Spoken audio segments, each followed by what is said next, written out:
اعوذ باللہ من الشیطان الرجیم وَلَکُمْ، اور آپ کے لیے نصف وہ ترکا جو چھوڑا ہو ازواجکم آپ کی بیویوں نے، ان لم یکن لہن اگر نہ ہو ان بیویوں کے لیے ولد اولاد، اگر بیویاں وفات پا جائیں تو اللہ جل شانہ فرماتے ہیں آپ مردوں کے لیے آپ کے جو بیویاں ہیں اس مال کا جو ہے نصف آپ کو ملے گا اگر اس بیوی سے کوئی اولاد نہ ہو۔ تو یہاں سے اللہ جل شانہ مردوں کی یعنی شوہر جو ہیں ان کا جو میراث میں حصہ ملتا ہے ان کو، اس کا بیان فرماتے ہیں وَلَکُمْ، اور آپ کے لیے اے مردوں، نصف وہ ہے ترکا جو چھوڑا ہے ازواجکم آپ کی بیویوں نے، ان لم یکن لہن اگر نہ ہو ان بیویوں کے لیے ولد اولاد، بیوی وفات پا جائے اور بیوی سے کوئی اولاد نہیں تو شوہر کو ترکے کا جو مال انہوں نے چھوڑا ہے اس کا نصف ملے گا۔ تو فرماتے ہیں وَلَکُمْ، اور آپ کے لیے نصف وہ ہے ترکا جو چھوڑا ہے ازواجکم آپ کی بیویوں نے، ان لم یکن لہن اگر نہ ہو ان بیویوں کے لیے ولد کوئی اولاد، بیویوں سے اولاد نہیں، نہ جو اس شوہر سے جس سے اس کی اب جو ہے نکاح برقرار ہے یا پہلے کسی سے اس نے نکاح کی ہے، اس نکاح سے بھی کوئی اولاد نہیں، موجودہ شوہر سے بھی کوئی اولاد نہیں، تو موجودہ شوہر کو جو ہے نا تو فرماتے ہیں اس بیوی کا جو ترکہ ہے اس کا نصف وہ ملے گا۔ فَإِنْ كَانَ لَهُنَّ، اگر ہو لہن ان بیویوں کے لیے ولد اولاد ہو، فَلَكُمْ، پس آپ کے لیے ہے اے مردو الربع چوتھا حصہ ہے مما اس سے ترکنا جو چھوڑ جاتے ہیں، جو بیویاں چھوڑ جاتے ہیں اس سے آپ کے لیے الربع چوتھا حصہ ہے اگر اس بیوی سے اولاد ہو، موجودہ شوہر سے ہو یا پہلے شوہر سے ہو، اگر اولاد ہے اس عورت کی، عورت وفات پا جائے تو جس مرد کے نکاح میں ہے اس مرد کو الربع چوتھا حصہ ملے گا اس بیوی کے ترکے سے، من بعد وصیت کے بعد یوسینا بہا وصیت کرے گا، یوسینا وصیت کریں گے یہ عورتیں بہا اس سے، یعنی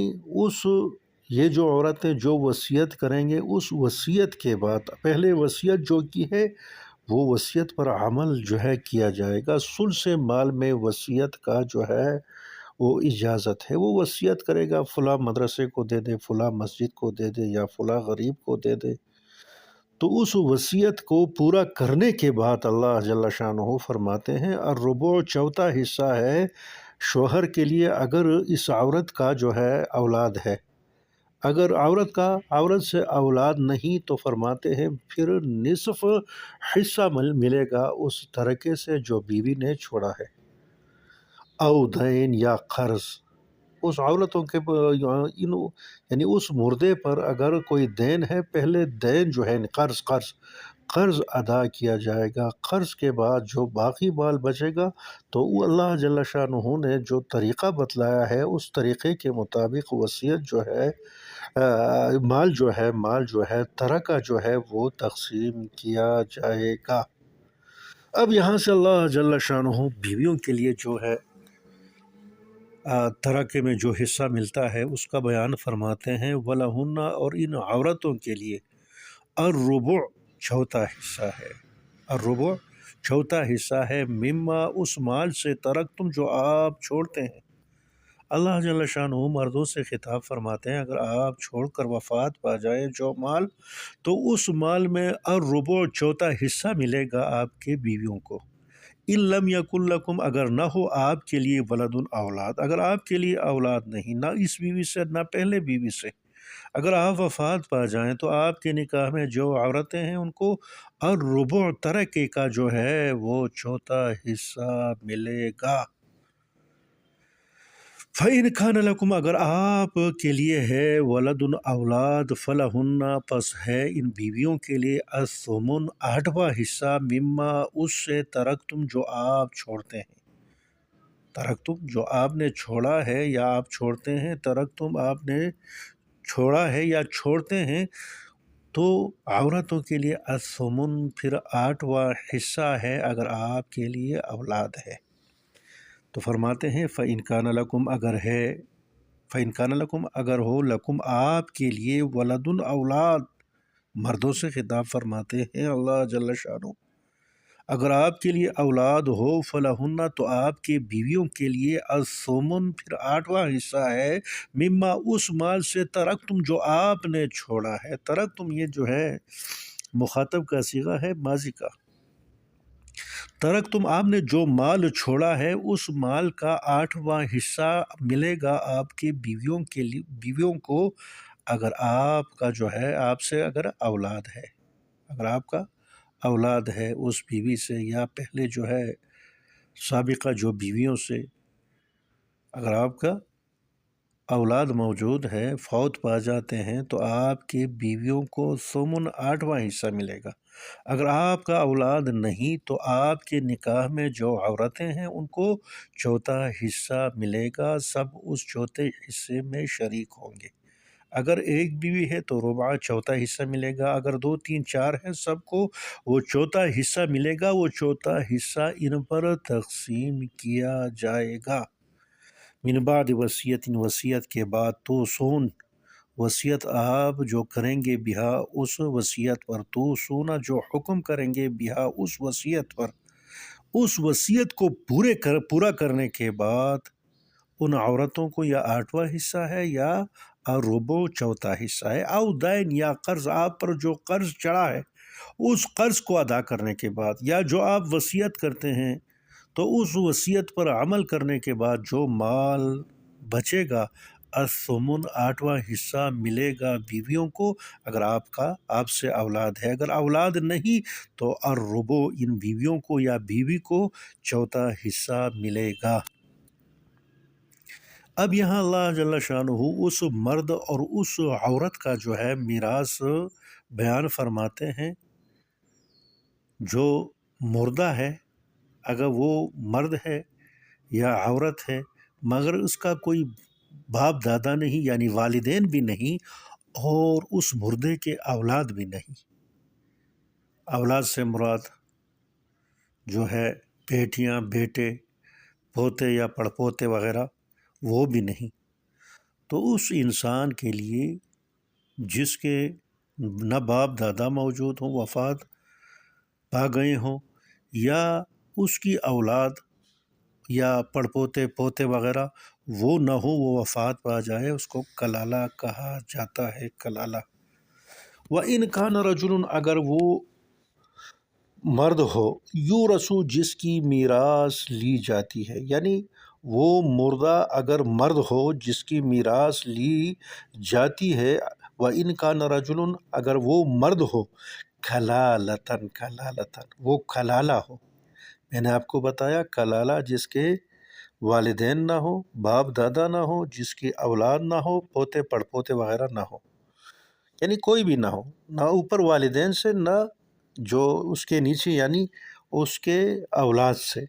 وَإِنْ كَانَ رَجُلٌ اگر وہ مرد ہو یورث جس کی میراث لی جاتی ہے، یعنی وہ مرنے والا مرد ہو کلالتاً، کلالتاً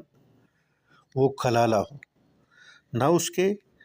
باپ ہو، والدین ہو، نہ اس کی اولاد ہو، او امرأۃ یا وہ عورت جس کی میراث لی جاتی ہے، یعنی وہ وفات پانے والی عورت جو ہے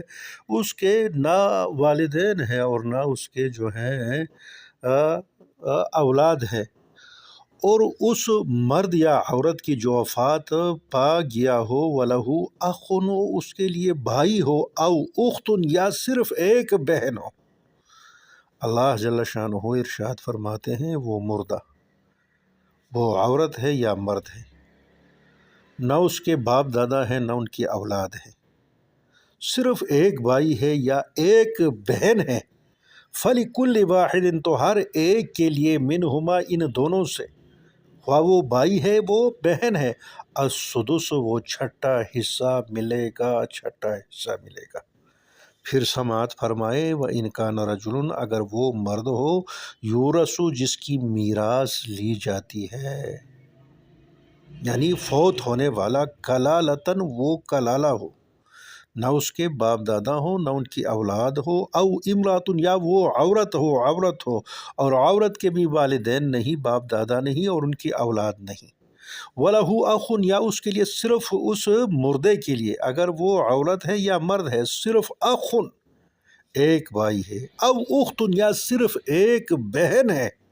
فَلِكُلِّ وَاحِدٍ مِّنْهُمَا تو ہر واحد منہما ان دونوں سے،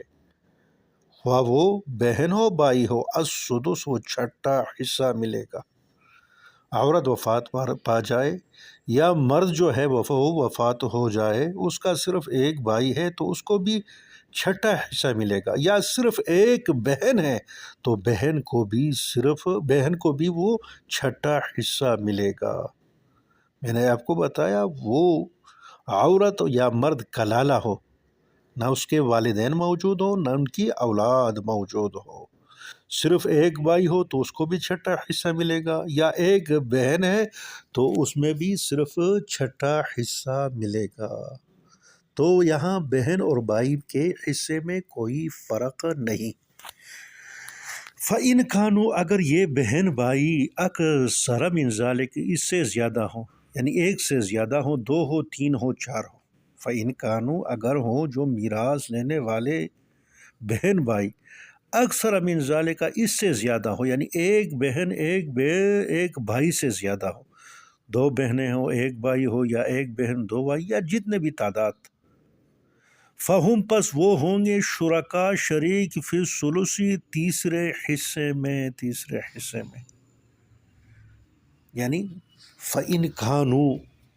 اگر ہو یہ میراث لینے والے بہن بھائی اکثر من ذالک اس سے زیادہ، یعنی ایک بہن ایک بھائی سے زیادہ ہو، یعنی دو ہو تین ہو چار ہو، فہم تو یہ دو تین چار جتنے بھی ہوں شرکا وہ شریک ہوں گے فی الثلث وہ تیسرے حصے میں۔ مثلاً 2 لاکھ ہیں تو 1 لاکھ جو ہے وہ تقسیم کیا جائے گا، دو بہنیں ہیں یا ایک بہن ایک بھائی ہے، یا اس طرح دو بہن دو بھائیاں ہیں، جتنے بھی وہ ہیں نا ان کے بہن بھائی، تو ان میں وہ ثلث یعنی 3 لاکھ میں 1 لاکھ روپے ان میں تقسیم کیا جائے گا، من بعد وصیت کے بعد، یوصی بہا جو حکم دیں گے، بہا اس وصیت پر، یہ کلالہ جو وصیت کرتے ہیں نا، تو وہ کلالہ کے وصیت پر عمل کرنے کے بعد تو یہ حصہ ملے گا بہن بھائیوں کو، او دین یا قرض ہو، جس طرح پہلے میں نے آپ کو بتایا، او دین یعنی مرنے والے پر جو قرض ہو تو وہ پہلے جو ہے قرض ادا کیا جائے گا، اس کے بعد بہن بھائیوں کو یہ مذکورہ حصہ جو ہے وہ ملے گا۔ اب اللہ جل شانہ فرماتے ہیں غیر مضارن، یہ ضرر پہنچانے والے نہ ہوں، یہ وصیت جو ہے نا، تو وصیت ضرر اور نقصان اس وقت پہنچتا ہے جب کوئی مردہ جو ہے مرنے والا، وہ قریبی رشتہ دار کے لیے جس کا حصہ متعین ہے اس کے لیے کوئی وصیت کرے ثلث مال میں یا ثلث مال سے زیادہ، تو یہ فرماتے ہیں یہ وصیت جو ہے یہ ضرر رساں ہے۔ تو یہاں اللہ جل شانہ فرماتے ہیں وہ وصیت جو غیر مضارن ضرر رساں نہ ہو، تو میں نے آپ کو بتایا وہ وصیت ضرر رساں ہے جو اقربا رشتہ دار کے لیے کیا جائے، وہ اقربا اور رشتہ دار جن کے حصے متعین ہو، میراث میں جن کے حصے متعین ہو، وہ مردہ وفات پاتے وقت ان رشتہ داروں کے بارے میں وصیت کرے کہ میرے بیوی کو اتنا دے دیں، ثلث مال سے دے دیں، یا اس طرح میرے بیٹی کو یا بیٹے کو، تو قریبی جو رشتہ دار ہے جن کا حصہ متعین ہے اس کے بارے میں وہ وصیت نہیں کرے گا، غیر مضار۔ اور اسی طرح جو دین اور قرض ہے، دین اور قرض وہ بھی ضرر رساں نہ ہو، یعنی کوئی انسان مردہ ہے اور وہ مر رہا ہے اور وہ سوچ رہا ہے کہ میرے جو ورثاء ہیں وہ تو بہت ہی بد مذہب ہے، وہ شریعت سے جو ہیں خلاف ہیں، شریعت کے خلاف ہیں، شریعت پر عمل نہیں کرتے، اور وہ جھوٹ بول دے کہ امام مسجد کا مجھ پر قرض ہے، صرف اس لیے کہ میرا جو مال ہے وہ امام مسجد کو ملے، یا کسی عالم کے بارے میں جھوٹ بول دے کہ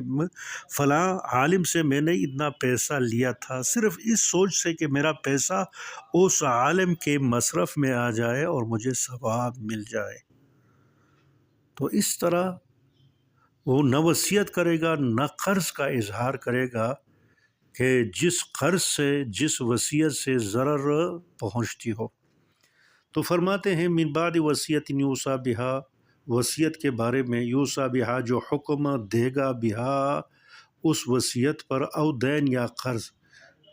اور فرماتے ہیں غیر مضارن، یہ دین، یہ قرض اور یہ وصیت یہ ضرر رساں نہ ہو، دین اور قرض، یعنی دین مطلب قرض اور وصیت یہ ضرر رساں اور نقصان نہ ہو،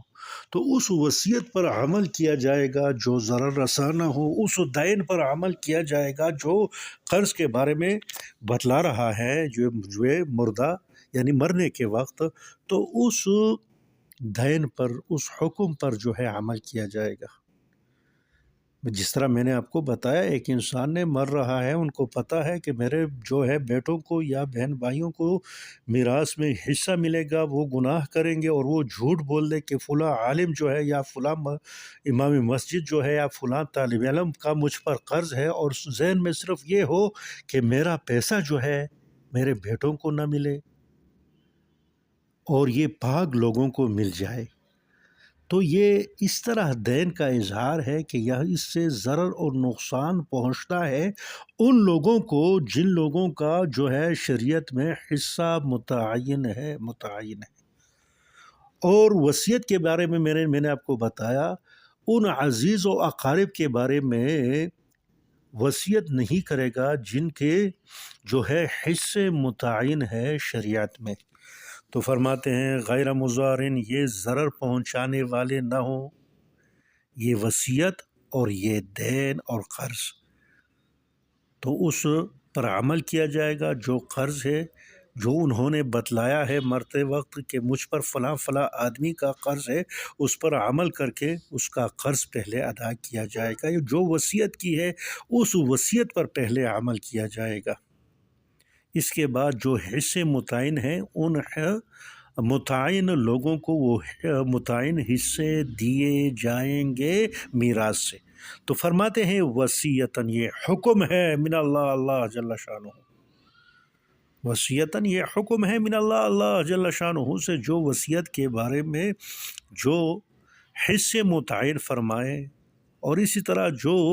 اجازت دی ہے وصیت کی یا جو قرض کے بارے میں فرمایا ہے، تو ان تمام احکام کے بارے میں اللہ جل شانہ ارشاد فرماتے ہیں کہ ان شرعی اصولوں پر آپ